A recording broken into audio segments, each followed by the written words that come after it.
தாவேகா மாநாட்டுல ஒரு 39 பேர் பலியா இருக்காங்க. அது எப்படி சார் பாக்குறீங்க?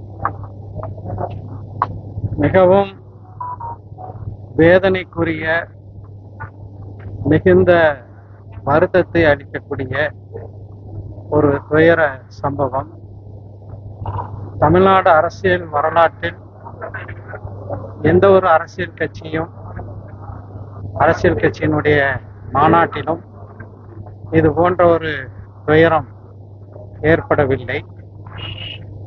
நேற்று கரூரில் கூடிய கூட்டத்தை விட பன்மடங்கு அதிகமாக கடந்த ஜூலை 6 மதுரையில மனிதநேய மக்கள் கட்சியினுடைய பேரணி, அந்த பேரணியை தொடர்ந்து மாநாடு நடைபெற்றது.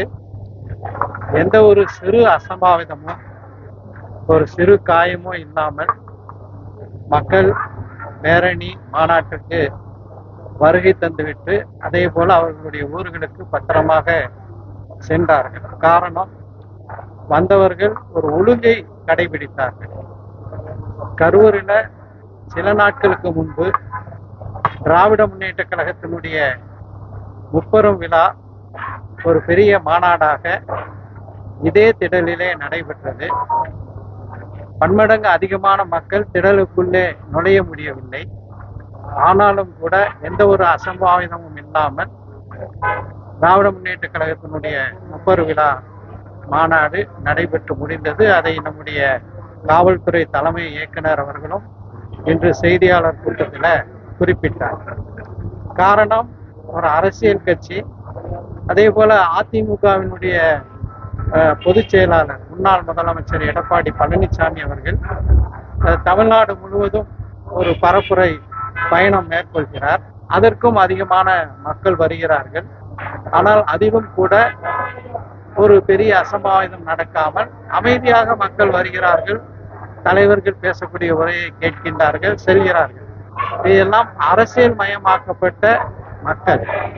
ஆனால் ஒரு நடிகர் திடீரென்று அரசியல்ல குதிக்கும் போது ரசிகர்கள் தான் வருகிறார்களே தவிர அரசியல் மயப்பட்ட மக்கள் வரவில்லை. இது போன்ற ஒரு சம்பவம் மிகவும் துயரமான சம்பவம். இதற்கு மேல் நான் இதற்கு விமர்சனம் செய்வது சரி என்று எடப்பாடி பழனிசாமி கூட சொல்லியிருக்காரு, பாதுகாப்பு ஏற்பாடுகள் தான் குறையா இருக்கு. நாம சென்ற இடங்களில் சில மாவட்டங்கள்ல பாதுகாப்பு வழங்கல, அந்த மாதிரி விஜய்க்கும் பாதுகாப்பு ஒழுங்கா வழங்கல, தமிழக அரசு வேணுமே செஞ்சுட்டாங்கன்னு குற்றச்சாட்டு. அது மிகவும் அபாண்டமான ஒரு காழ்ப்புணர்ச்சியில செய்யப்பட்ட ஒரு குற்றச்சாட்டாகவே நான் கருதுகிறேன். காவல்துறை தலைமை இயக்குனர் அவர்கள் மிக சரியாகவே எத்தனை காவலர்கள் இந்த விஜயனுடைய நிகழ்வுக்காக வேண்டி பாதுகாப்பாக இருந்தார்கள், எத்தனை கூடுதல் காவல்துறை தலைமை இயக்குனர் டேவிட்சன் அவர்கள் தலைமையில பல ஐஜிக்கள், பல எஸ்பிகள் என்று ஒரு பெரிய காவல் பட்டாளமே அங்கே இருந்திருக்கிறது. இப்போ காவல்துறை உடைய கட்டுப்பாட்டுக்கு மக்கள் கட்டுப்பட வேண்டும்.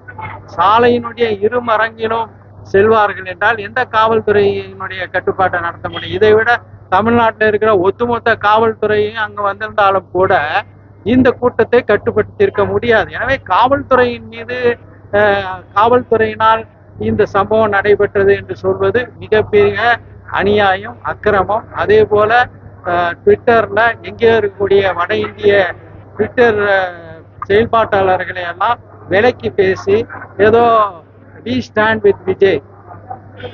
If you stand with Vijay, what will happen? That happened in Karur. விஜயோடு நில்லுங்கள்னு ஒரு ஹேஷ்டேகை வந்து பிரபலப்படுத்துறாங்க. விஜயும் அவருடைய கட்சியும் அவருடைய நிர்வாகிகளும் செய்த கோளாறு, கட்டுப்பாடு இல்லாத ஒரு கூட்டத்தை ஒவ்வொரு சனிக்கிழமையும் கூட்டுறது. அது என்ன சனிக்கிழமை கூட்டுறது? அதுல இன்னொரு கருத்தையும் சொல்ல விரும்புகிறேன். ஒவ்வொரு வார இறுதி நாள்ல சனிக்கிழமை கூடும்போது அந்த மாவட்டத்தில் உள்ள மக்கள் மட்டும் வரல, தமிழ்நாடு முழுவதும் சென்ற வாரம் நாகப்பட்டினத்துல பார்க்கல அல்லது வேற ஒரு ஊர்ல பார்க்கலன்னா அவங்களும் சேர்ந்து இங்க வர்றாங்க. எனவே இதுக்கு முழுக்க முழுக்க பொறுப்பு விஜயும் அவருடைய கட்சியினர் தான் ஏற்க வேண்டும். தமிழக முதலமைச்சர் அவர்கள் உடனடியாக இரவோடு இரவாகவே அவர் தன்னுடைய உடல் நலனையும் கருத்தில் கொள்ளாமல் அந்த இடத்துக்கு சென்று அமைச்சர் பெருமக்களையும் அங்கே சென்று உரிய உரிய நிவாரண நடவடிக்கைகள் உத்தரவிட்டிருக்கிறார். அந்த குடும்பத்தினர்களுக்கு 10 லட்சம் ரூபாய் நிவாரணமும் உடனடியாக வழங்கப்பட்டிருக்கிறது. நீதியரசர் அருணா ஜெகதீசன் அவர்கள் தலைமையில ஒரு விசாரணை ஆணையம் அமைக்கப்பட்டிருக்கிறது. விசாரணை ஆணையம் என்ன முடிவை சொல்ல போகிறது என்பதை பார்த்தார். இப்போ இவ்வளவு பெரிய துயரம் நடந்திருக்கு. ஆனா அவர் உடனடியா அந்த மக்களோட துயரத்தை பங்கெடுத்து உடனே பணியிலிருந்து போயிட்டாரு. அவங்க ஒரு இவ்வளவு பெரிய துயரத்துல பங்கெடுத்துக்கிறாரு இல்லாம ட்விட்டர்ல 4 மணி நேரம் கழிச்சு பதிவு போயிட்டாரு. இது ஒரு அரசியல் கட்சி தலைவரா அவரோட செயல். அவர் இன்னும் நடிகராகவே இருக்கிறார். நன்றி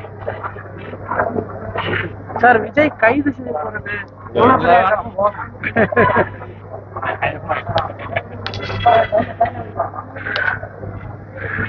சார்